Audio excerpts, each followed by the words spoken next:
Olá pessoal, tudo bom? Vou fazer esse vídeo aqui bem rápido para falar um pouco de soja e de câmbio, principalmente de câmbio, que eu preciso compartilhar algumas informações com vocês. Então, primeiro, eu vou me diminuir aqui o tamanho da minha tela, ficar aqui no cantinho.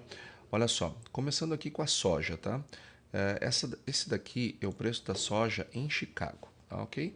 Então vejam que ele vem numa tendência de alta já desde outubro do ano passado, desde quando começamos a ter clareza de uma safra menor americana. Agora, nesses últimos relatórios do USDA, houve uma mudança na própria produção já colhida nos Estados Unidos, diminuiu 2 milhões de toneladas. Existe toda uma preocupação com a safra da América Latina, o que aconteceu na Argentina, o que está acontecendo no Brasil, sobretudo no Sul. Existem dúvidas sobre a capacidade do Brasil ter uma produtividade tão grande para atingir 153 milhões de toneladas, ou seja, o preço da soja está acima de 15 dólares por bushel, 15,29 nesse momento, o contrato que vence em março desse ano. Ou seja, a soja vem performando bem lá fora. Entretanto, como todos nós sabemos, o preço da soja aqui dentro teve uma queda significativa em virtude dos menores, da menor taxa de câmbio. Aqui está o preço da soja. Se observarmos, vamos ver que essa queda toda aqui que aconteceu recentemente, ela se deve, nós estávamos lá na casa dos 185, 186 reais por saco e agora estamos com 177. Essa queda aqui, ela ocorreu por conta do câmbio e não por conta da soja lá fora. Não são os fundamentos da soja, mas os fundamentos do câmbio que fizeram esse estrago. Então vamos avaliar um pouco o que está acontecendo com o câmbio. E para entender o câmbio, a primeira coisa que nós temos que entender é que lá fora o dólar caiu. O dólar está valendo menos. Bom, como é que eu sei que o dólar está valendo menos? Porque existe esse Y, que é o índice DXY, que ele mede a performance do dólar em relação a uma cesta de moedas do mundo, tá? Das principais moedas do mundo. E esse índice ele começou a subir, ou seja, o dólar valorizar, quando a inflação nos Estados Unidos começou a exigir aumento das taxas de juros, quando os americanos perceberam que eles erraram a mão, que deveriam ter subido os juros bem antes, ficaram para trás, enfim, coisa que o Brasil fez, eles não fizeram, erraram. E aí viram que iam ter que subir o juro muito mais do que eles costumam elevar. Só que ninguém sabia até que ponto deveria subir os juros para acomodar a inflação americana. Então, o DXY, que sempre fica ali na casa dos 90, 88, 95, ele foi subindo, subindo, subindo, até que aqui, nesse ponto aqui, ele achou um teto, que era justamente aonde se começou a perceber até aonde que subiriam os juros nos Estados Unidos, até onde o Fed iria. E por que isso? Porque os aumentos das taxas de juros começaram a fazer um processo de desinflação na economia americana, ou seja, não é deflação. Deflação é quando a inflação é negativa. Começou a ter desinflação, que é quando no acumulado em 12 meses, no mês é menor do que o mês anterior e assim sucessivamente. Quando isso começa a acontecer, o mercado precificou o teto dos juros nos Estados Unidos entre alguma coisa entre 5, 5,25, no máximo 5,50, mas mais do que isso não acontecerá.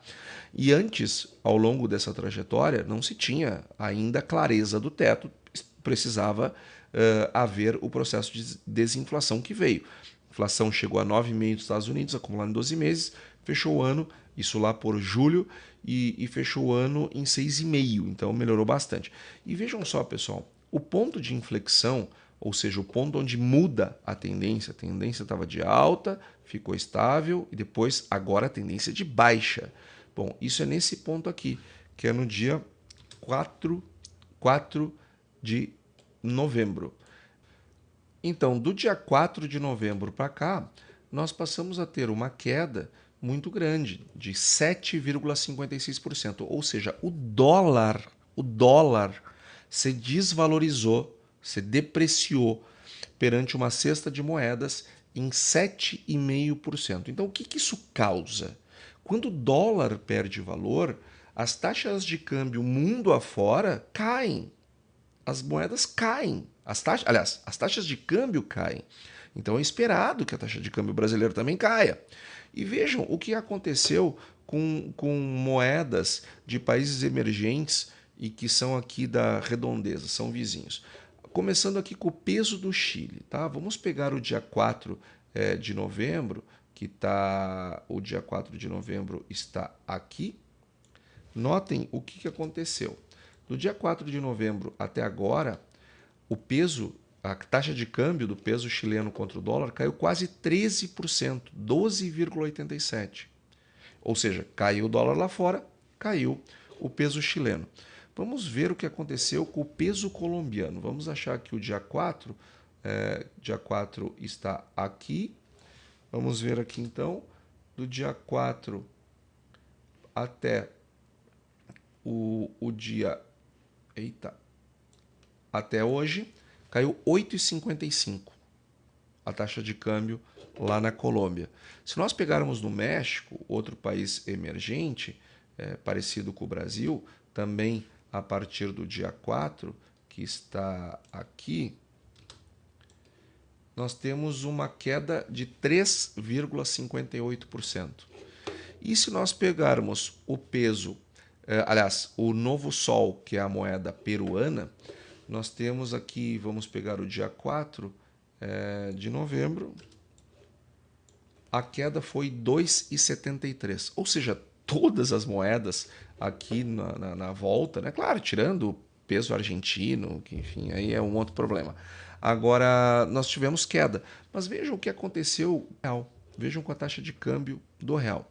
Em primeiro lugar, a primeira consideração que eu quero fazer aqui em relação ao real é que nós temos uma situação em que o câmbio vem de 5 a 5,50, às vezes passa, vai para 5,70, volta para 5, às vezes passa um pouquinho, vem aqui nos 4,80, 4,70.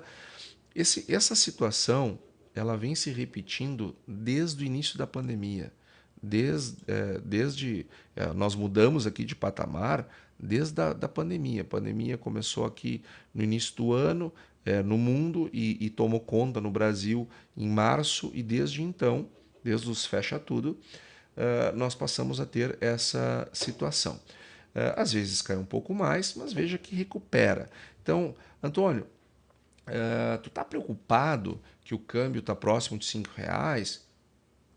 Olhando este gráfico, não. O mercado vem a 5, volta para 5,50, volta para 5, volta para 5,50. Isso nós já estamos nessa brincadeira há 3 anos, assim. Então, poxa, é uma tendência. Só que agora é diferente, pessoal. Agora é diferente porque quando nós olhamos o que está acontecendo com o real, notem que no dia 4 de novembro, aqui, ó, o câmbio no Brasil estava baixo, estava próximo de R$ 5.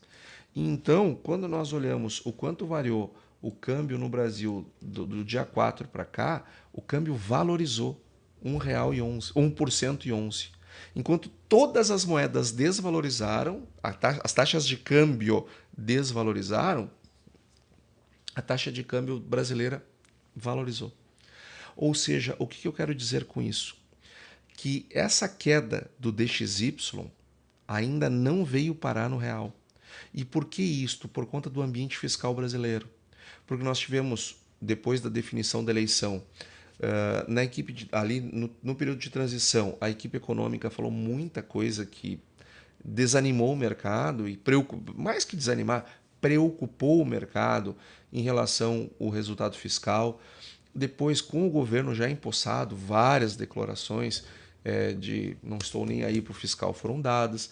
Aí o governo teve que voltar atrás. Aí o ministro Haddad fez um pacote de ajuste fiscal que, enfim, absolutamente irrelevante, ninguém acredita nele, primeiro porque os efeitos se restringem a 2023 e ninguém faz programa de ajuste olhando para um ano, né?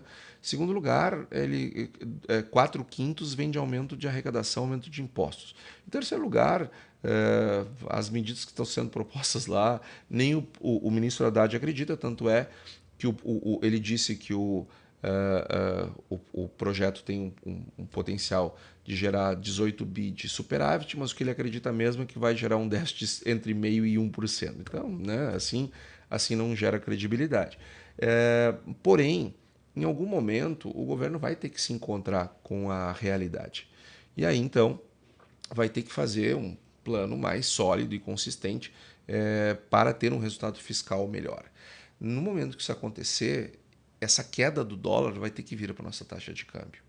Então, isto acontecendo, passa a ser razoável nós termos uma cotação parecido com isso que estava em abril de 2022, ali na casa dos 5,50, 5,60, 5,70.